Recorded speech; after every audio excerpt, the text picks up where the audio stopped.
বিন্দুস রান্নাঘর চ্যানেল থেকে বলছি, প্রিয় দর্শক বন্ধুগণ, আপনারা সকলে কে কেমন আছেন জানাবেন। আজকে আপনাদের সামনে যে রেসিপিটা নিয়ে এসেছি সেটা হচ্ছে ডবল ডিমের বেগুন ভর্তা। তা বেগুনটা আমি সেদ্ধ করে নিয়েছি কুকারে। এখন আমি কুকারটা খুলে আমি বেগুনের খোসাগুলোকে ছাড়াবো। বেগুনের খোসাগুলোকে খোসাগুলোকে আমি ছাড়াচ্ছি। দুটো বেগুন নিয়েছি, সেই বেগুনের খোসাগুলোকে আমি ছাড়াচ্ছি। হয়ে গেছে। প্রিয় দর্শক বন্ধুগণ, বেগুনগুলোকে আমি 4 টুকরো করে কেটে নিয়েছি। কেটে আমার সিটি দিলাম, 3টে সিটি দিলাম, বা 2টো সিটি দিলেও হবে। আমি 3টে সিটি দিয়ে নিলাম, ভালোভাবে সেদ্ধ হবে বলে। এখন আমি বেগুনটাকে করে রেখেছি। এখন আমি পেঁয়াজ, রসুন, লঙ্কা কুচিয়ে নেবো ছোটো করে। এবার আমি পেঁয়াজগুলোকে ছোটো করে কুচিয়ে নিচ্ছি। আর একটা পেঁয়াজগুলোকে খুব ছোটো ছোটো করে কুচিয়ে নেবো।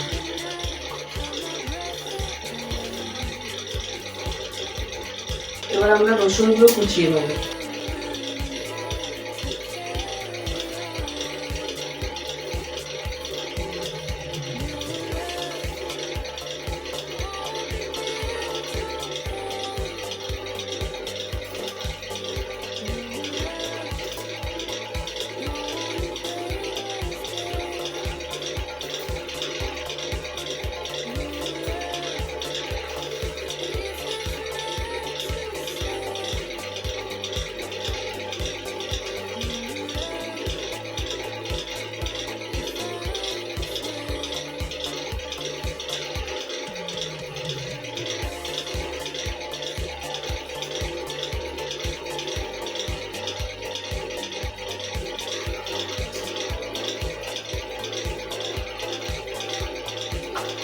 এবার লঙ্কাগুলো কুচিয়ে নেবো। 2টো বড় লঙ্কা দেবো।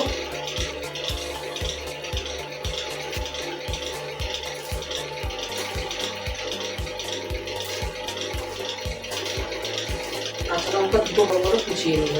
আর একটুখানি টমেটো কুচিয়ে নেবো। সব কুচনো হয়ে গেল। এখন আমি গ্যাস ওভেনটা অন করলাম এবং কড়াইয়ে অল্প তেল দিলাম, পেঁয়াজগুলো ভাজার মতো আর বেগুনটা করার মতো তেল দিলাম।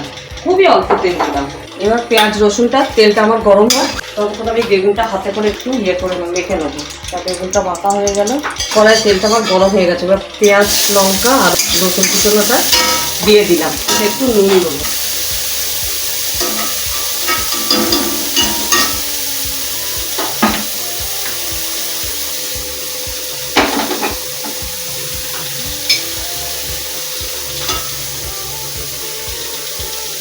আমি সর্ষের তেল দিলাম।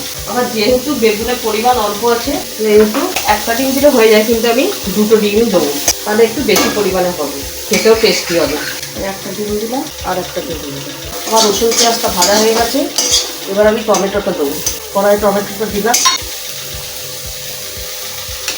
এদিকে আমি ডিমটা ভুজিয়ার মতো ভেজে নেবো। এবার আমার টমেটোটাও ভাজা হয়ে গেছে। এবার আমি বেগুনটা দিয়ে দেবো, বেগুন সেদ্ধটা দিয়ে দেবো। এটা আমি একটু নুন দেবো।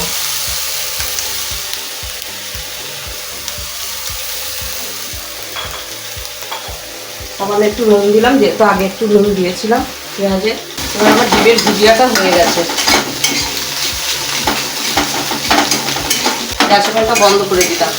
এবার আমি বেগুনের করছিলাম কড়াইয়ে, ওর মধ্যে আমি ডিমটা দিয়ে দিলাম। আমি নাড়তে থাকবো। এবার বেগুন ভর্তায় আমার সামান্য একটু চিনি দিচ্ছি। আপনারা ইচ্ছা করলে চিনি দিতেও পারেন, নাও পারেন। সামান্য একটুখানি চিনি দেবো, অল্প একটু চিনি দিলাম।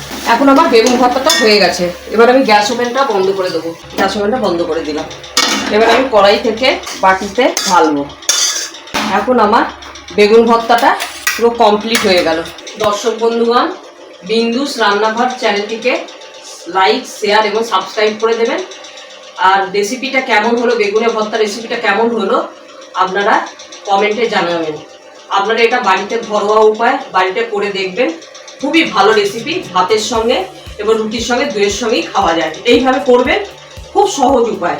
দয়া করে আজকে এখানেই শেষ করছি।